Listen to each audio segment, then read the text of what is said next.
Kita mulai tokoh ini. Saya tidak tahu kesan yang muncul di kepalamu apa tentang beliau Nasruddin Hoja. Tokoh ini yang jelas, yang pertama menyuruh kita hidupnya tidak tegang.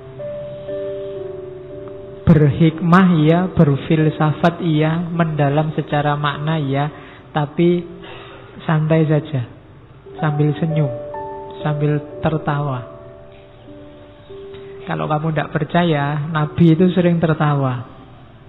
Di banyak hadis, bahkan ada beberapa hadis yang menyebut Allah pun tertawa. Lah kok manusia tidak bisa ketawa? Ya meskipun istilah Allah tertawa itu kan nanti ada beda pendapat. Kalau di kita yang Sunni pokoknya bila kaifa, tapi Allah tertawa. Kan ada cerita Allah tertawa, misalnya besok ada laki-laki terakhir yang keluar dari neraka menuju surga.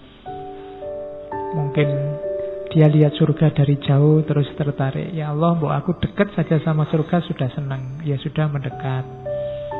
Ya Allah, saya nggak masuk juga tidak apa-apa, nongkrong di depannya aja senang. Ya sudah, silahkan nongkrong. Ya Allah, kok enak ya di dalam surga, mbok saya masuk di pinggir-pinggir juga tidak apa-apa. Ya monggo masuk itu. Dan Allah ketawa lihat orang ini. Lu Allah aja ketawa. Ada ceritanya, ada hadisnya. Apalagi Nabi banyak. Nabi itu wajahnya saja dilihat menyenangkan. Kalau dalam bahasa hadis, Nabi itu profilnya basam. Basam itu orang lihatnya seolah-olah Nabi itu senyum terus. Dilihatnya itu enak. Jadi sebelum Nabi ngomong, ketemu Nabi saja itu orang rasanya enak, kayak disenyumi terus. Kalau kalian kan mungkin ada di antara kita yang kebalikannya malahan. Nonton wajah itu pengen muntah. Ada yang gitu, nesunan, ngamuan, itu kan tidak enak. Kalau Nabi basam. Oke, kepada siapa saja. Makanya orang Islam harus bisa ketawa. Jangan ngamuk terus. Saya ngutip sedikit itu sebenarnya ada di pengantarnya Nasruddin Hoja. Saya lupa profesor yang nulis, tapi itu diambil dari kitabnya Abu Hayyan At-Tauhidi, Al-Bashair wa Dakhair.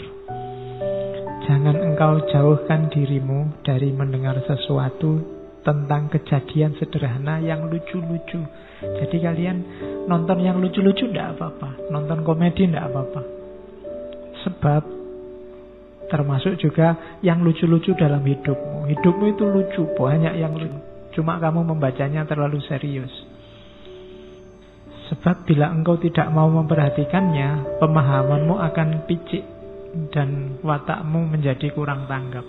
Kalau kamu tidak bisa menangkap betapa lucunya hidupmu, katanya Abu Hayyan, kamu kurang peka terhadap hidupmu. Hidupmu itu lucu, ngapain kamu stres?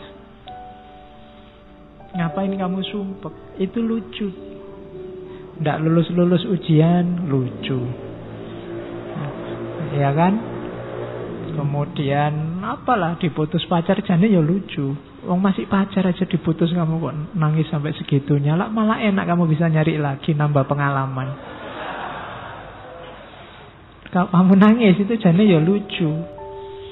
Banyak yang lucu-lucu dalam, apalagi coba kamu baca peristiwa-peristiwa politik hari ini, itu jane lucu. Cuma barang lucu itu kamu kok ketemunya malah marah. Harusnya kan ketawa. Tapi hari ini orang membacanya jadi marah-marah.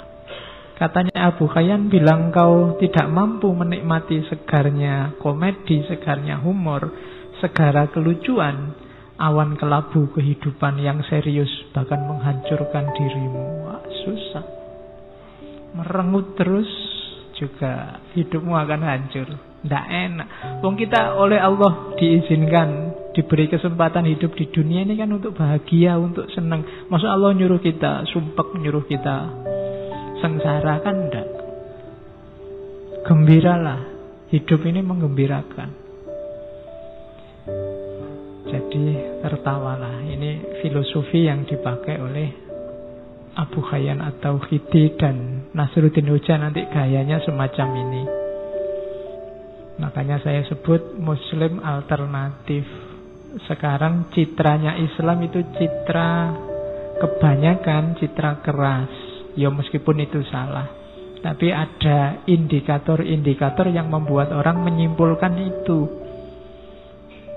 Mari kita akhiri itu, tampilkan wajah Islam yang melahirkan tawa, melahirkan senyum.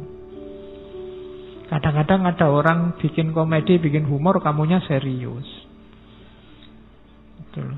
Jadinya nggak jadi ketawa, malah marah. Akhirnya orang takut lagi ngomong yang lucu-lucu. Akhirnya ngomongnya serius terus. Akhirnya wajahnya kayak kalian kelihatan cepet tua kabeh. Antara wajah sama umur berbanding terbalik. Jadi ketawalah, senyumlah. Hidup ini indah, hidup ini nyaman. Kalau ada masalah itu sebenarnya kelucuan dalam hidupmu. Ketawain saja. Betapa lucunya dirimu. Nah, itu lebih nyaman. Itu rumus dari Nasruddin. Dan Sufi juga, Nasruddin ini seorang Sufi juga banyak memfungsikan humor. Coba dilihat para Sufi, coba dilihat para ulama besar. Itu kan hidupnya serba senyum, banyak humornya. Ulama-ulama yang ilmunya sudah tuntas itu kalau ngomong kan enak didengarkan, dan kadang-kadang ya dagelan-dagelannya banyak, membuat kita tertawa, membuat kita tersenyum. Ini orang yang sudah luas sehingga bisa menerima apapun. Kemampuan menertawakan hidup itu tidak sembarangan. Wong Quran sendiri sudah ngasih isyarat kamu, innamal hayatud dunya lahwun wa laibun. Kehidupan dunia itu hanya sendaguro. Sendaguro itu kan harusnya melahirkan ketawa, walaibun, dan permainan, dolanan. Jangan serius-serius. Kan sudah dibilang gitu. Cuma kita tertipu. Wong ini cuma sendaguro kok kita serius. Sampai tawuran, sampai pukul-pukulan, bunuh-bunuhan.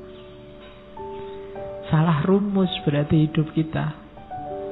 Ayo pakai rumus yang benar. Kalau permainan, ya posisikan sebagai permainan. Kalau sendagurau, posisikan sebagai sendagurau. Bahkan dalam dunia Sufi, humor ini ternyata perannya banyak, mainnya banyak. Ada teori bahwa kalau dalam Sufi itu humor itu termasuk humornya Nasruddin, itu ada kalanya untuk menggugah pikiran. Orang yang jeli membaca humornya Sufi itu tidak cuma dilihat cerita lucunya. Di balik itu ada makna yang dalam. Dan itu bisa dikejar bagi orang yang daya pikirnya jalan, daya analisisnya jalan. Tapi orang yang hanya dapat lucunya, ya nggak dapat maknanya. Kayak para wali zaman dulu ketika menyampaikan ajaran Islam itu kan pakai media budaya. Pakai wayang, pakai model baju, pakai punokawan yang suka ndagel. Itu kan media humor. Kalau para wali yang dalang, meskipun punokawan, meskipun ada Semar Bagongnya, ada limbuannya mungkin, tapi lucunya pasti ada maknanya. Tidak tahu maknanya pun tidak apa-apa, kamu dapat ketawanya, tapi kurang dalam. Ketawanya sudah dapat, cuma dalamnya. Dulu waktu diantara yang diperdebatkan Sunan Kalijogo sama Sunan Giri kan itu, Sunan Giri orangnya serius. Kalau Sunan Kalijogo maunya, ya sudah kita ambil pelan-pelan. Lah nanti kalau umat tersesat, enggak kalau tersesat. Wong ini, umat Islam ini kan akalnya jalan. Lama-lama mereka juga ngerti rahasianya. Lama-lama juga mereka bisa belajar sendiri, tahu yang benar. Sekarang biar mereka tertarik dulu lah pakai media-media budaya, termasuk pakai humor. Kalau ada ustadz atau ulama atau kiai ceramah yang tidak ada humornya sama sekali kan, ya paling kamu ngantuk, paling hadir sekali dua kali, besok nyari alasan kalau diajak. Penariknya kurang, pemicu berpikirnya kurang. Maka fungsinya humor dalam Sufi yang